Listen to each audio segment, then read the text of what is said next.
no one saw coming, under the crystal chandeliers of New York's elite billionaire A's. Vivian Royce smirked, called her a fraud in borrowed power, and ordered security to escort her out.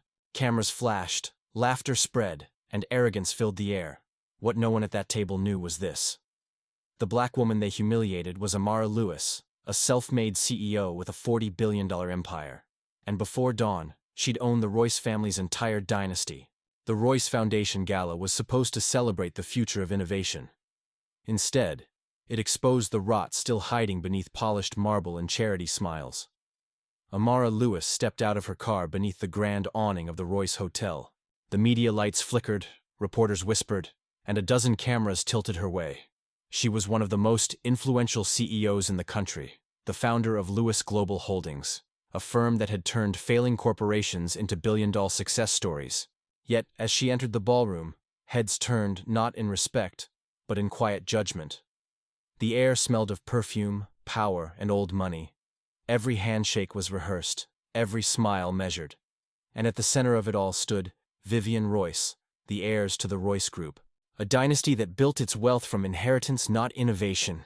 Amara, Vivian purred as she approached, her voice dripping with condescension. So glad you could join us.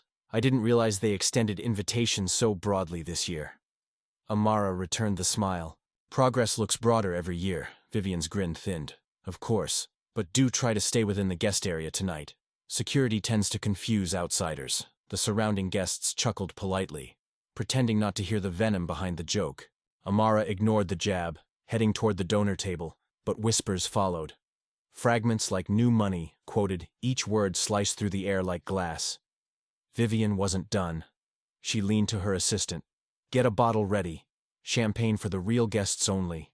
Minutes later, when Amara reached for a flute of water, a waiter stopped her hand. I'm sorry, ma'am. That's reserved for donors. She arched an eyebrow. Check the name tag. He hesitated, then froze when he saw it. Amara Lewis, platinum benefactor. Before he could apologize, Vivian arrived with cameras nearby. Is there a problem here? No, Ms. Royce, the waiter stammered. Vivian gave Amara a pitying smile. Oh, I see. Misunderstanding happens.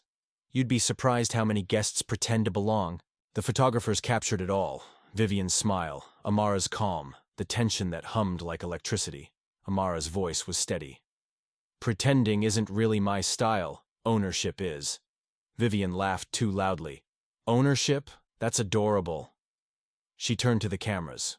Let's not confuse ambition with access. The laughter that followed wasn't kind. It was the kind that told Amara she'd been placed where they thought she belonged, beneath them. Moments later, Vivian waved over security. Escort her outside. Please, we can't have imposters disturbing the donors. The guard hesitated. Ma'am. She's on the list. Vivian's tone sharpened. Then take her off it. The ballroom fell silent as Amara was surrounded by guards, cameras flashing like gunfire.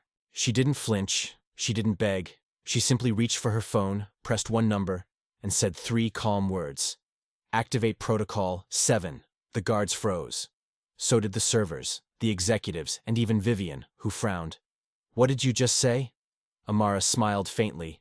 A business call. You'll feel it soon. She walked out of the ballroom with deliberate calm, her heels echoing against marble as whispers erupted behind her. Within 30 minutes, Lewis Global Holdings initiated a silent buyout, targeting Royce Group's creditors, partners, and underfunded divisions. By midnight, Amara's legal team had filed emergency acquisition documents.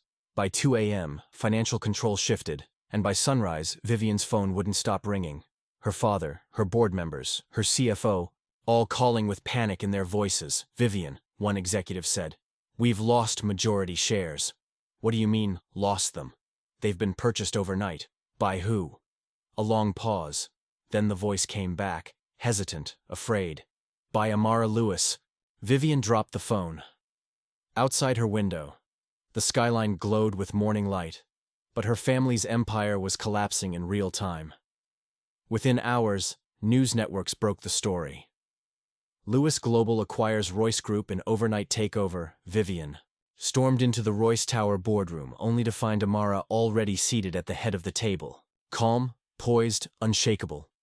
"You can't be serious," Vivian said. "This is my company." "Was," Amara corrected softly. "Now it's mine." "This is revenge," Vivian said. "This," Amara said, "is correction." Vivian's face reddened. "You'll regret this. You think power is a game you can buy?" Amara leaned forward. "You thought it was a birthright you could inherit." Silence consumed the room.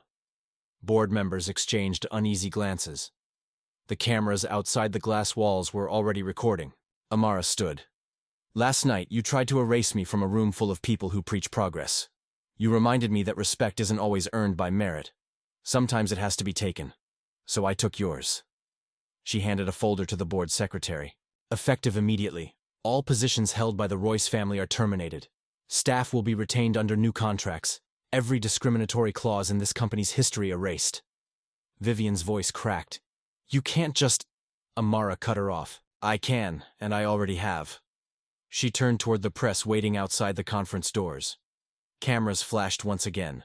But this time she was the one framed in power. When asked for comment, she spoke calmly. "Arrogance collapses fastest when it underestimates intelligence. The Royce name built a kingdom on exclusion. Today, that kingdom belongs to everyone who was told they'd never enter its gates." That quote went viral in hours. Stock markets praised her takeover as decisive and visionary. The Royce dynasty was finished, absorbed, restructured, forgotten.